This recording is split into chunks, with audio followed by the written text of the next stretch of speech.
Olá, família! Sejam todos bem-vindos ao estudo diário das Escrituras. Hoje nós vamos estudar Moroni, capítulo 6, do versículo 1 ao versículo 9. Essa semana estudamos do capítulo 1 ao capítulo 6. E mesmo sendo alguns capítulos aí, 2 versículos, 3 versículos, 4 versículos, quanta coisa eu aprendi. Porque quando eu pego para estudar, eu vou tentar me aprofundar, buscar mais algumas coisas. E eu aprendi muita coisa por meio do estudo dessa semana que passou. Tá bom? E hoje, então, nós vamos estudar aqui Moroni, capítulo 6, ele vai falar sobre o batismo. Ele já tinha falado sobre o recebimento do Espírito Santo, ele já tinha falado sobre a ordenação ao sacerdócio, falou sobre a bênção do sacramento, a ordenança do sacramento, e hoje, então, ele vai falar sobre o batismo, tá bom? Vamos ver o que ele pode, o que podemos aprender aqui. Moroni, capítulo 6, do versículo 1 em diante. E agora falo a respeito do batismo. Eis que eram batizados élderes, sacerdotes e mestres. Só um comentário aqui, né? Quando ele fala que era batizados élderes, sacerdotes e mestres, acredito eu, né, na minha opinião, que são pessoas que tinham a idade para aquele ofício, tá bom? Porque primeiro por exemplo, ele já tinha falado sobre o recebimento do Espírito Santo, mas agora ele está falando sobre o batismo. O batismo nas águas vem primeiro.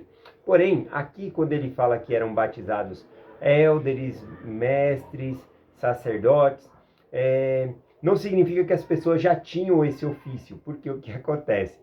Primeiro é batizado e depois caminha no evangelho e recebe os ofícios dentro do sacerdócio, tá bom? Então aqui quando ele fala que eram batizados élderes, mestres e sacerdotes, eu acho que eram pessoas na idade daquele ofício que iria receber, tá bom?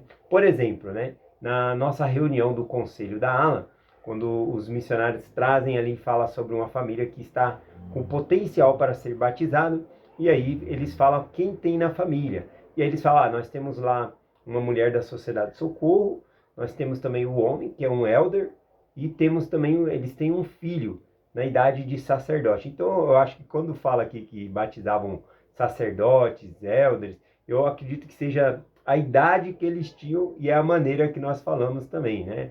Vai se batizar um sacerdote. Ele tem 3 filhos, um diácono, um mestre e um sacerdote. Então eu acredito que seja nessa ideia que está falando aqui, de que eles batizavam aqui sacerdotes, élderes, tá bom? E mestres. E diz assim, não eram batizados a menos que seus frutos mostrassem serem eles dignos do batismo. Então, quais são os frutos dignos do batismo, né?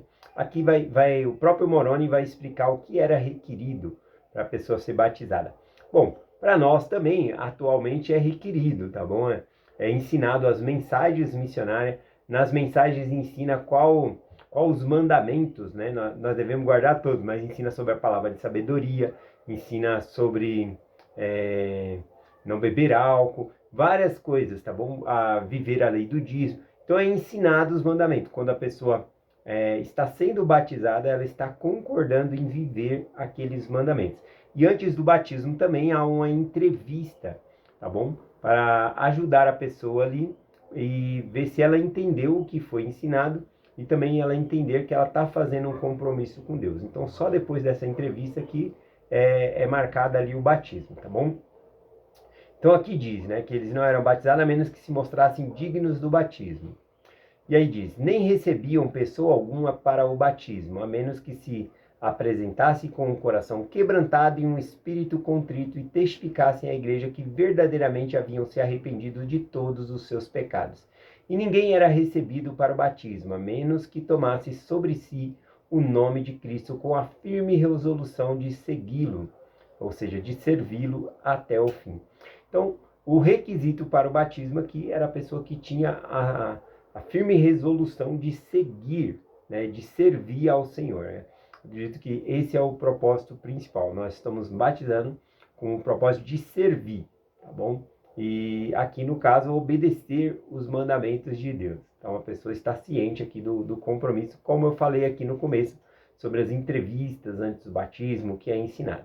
Continuando aqui, o versículo 4 em diante, ele diz: E depois de haverem sido recebidos pelo batismo, depois de haverem sido moldados e purificados pelo poder do Espírito Santo, eram contados com o povo da Igreja de Cristo e seus nomes eram registrados É importante esse registro, né, para se tornar membro da igreja ali, até mesmo como é falado aqui, para cuidar deles. Mas lembrando que as ordenanças, elas são registradas tanto aqui como no céu, tá bom? Como Jesus Cristo disse a Pedro, o que ligares na terra será ligado no céu. Então a gente faz esses registros aqui, a pessoa entra para o registro de membro da igreja. Para que isso acontece? Diz aqui, ó, para que fossem lembrados e nutridos pela boa palavra de Deus, a fim de mantê-los no caminho certo e mantê-los continuamente atentos à oração, confiando somente nos méritos de Cristo, autor e aperfeiçoador de sua fé. Então, esses nomes eram registrados justamente para cuidar dessas pessoas, tá bom? E elas eram lembradas nas reuniões. Então, nas reuniões, a gente lembra dessas pessoas, por exemplo, no conselho da ala, a gente traz o nome das pessoas que são batizadas para nutrir, cuidar, se já recebeu o sacerdócio arônico, se já distribuiu o sacramento, né? Se está frequentando a igreja, todas as coisas. Então, os nomes são lembrados nessas reuniões, por isso a importância aqui do registro. O registro serve, conforme eu falei, para ser registrado na terra e registrado no céu, no livro da vida. Porém, aqui também serve como uma forma de lembrar, tá bom? Para nós lembrarmos dessas pessoas em nossas reuniões.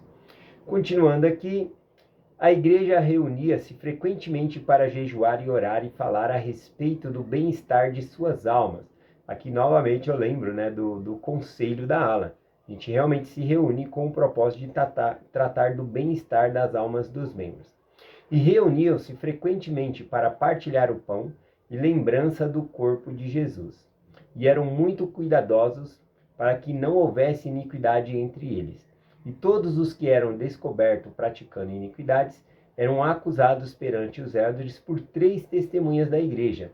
E se não se arrependiam nem confessavam, tinham seus nomes apagados e não mais eram contados com o povo de Cristo. Então, da mesma maneira que a pessoa está no registro de membro, também aquela pessoa pode ser riscado o seu nome do registro de membro, tá bom? Aqui no caso, se eles cometem algo e não se arrepende, mas não qualquer coisa, né?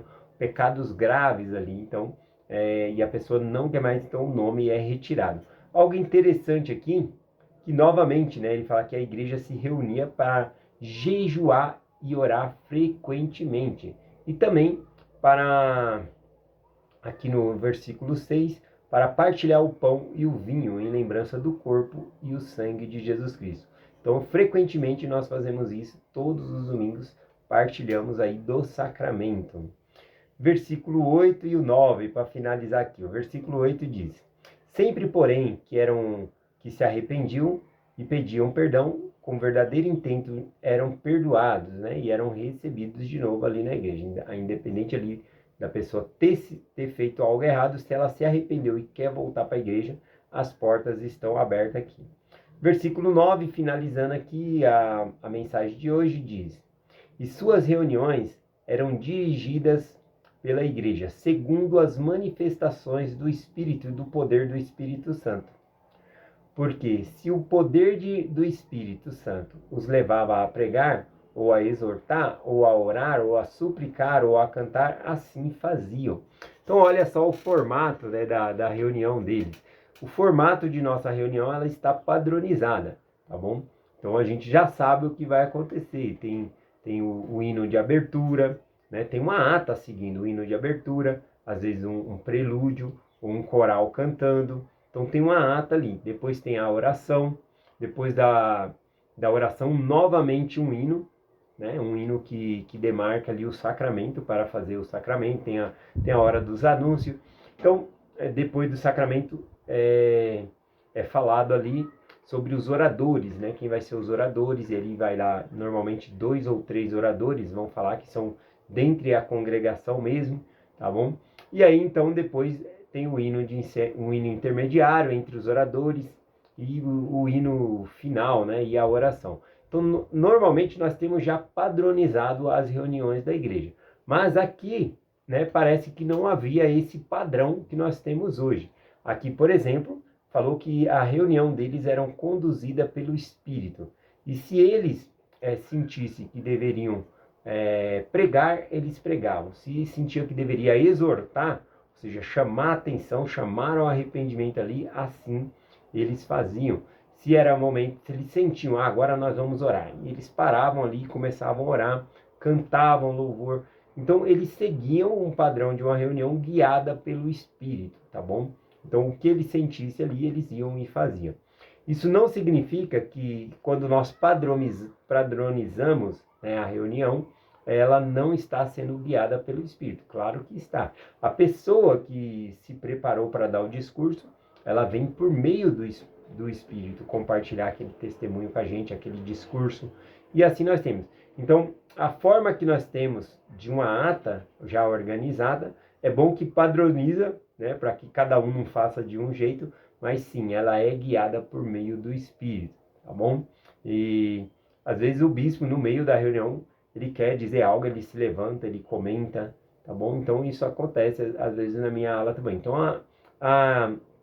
apesar de termos uma ata padronizada, ainda assim, ela é dirigida por meio do Espírito, tá bom? Então é essa mensagem que eu compartilho com vocês hoje, né? É uma parte que me chamou a atenção, é que os nomes das pessoas eram registrados, para quê? Para serem cuidados.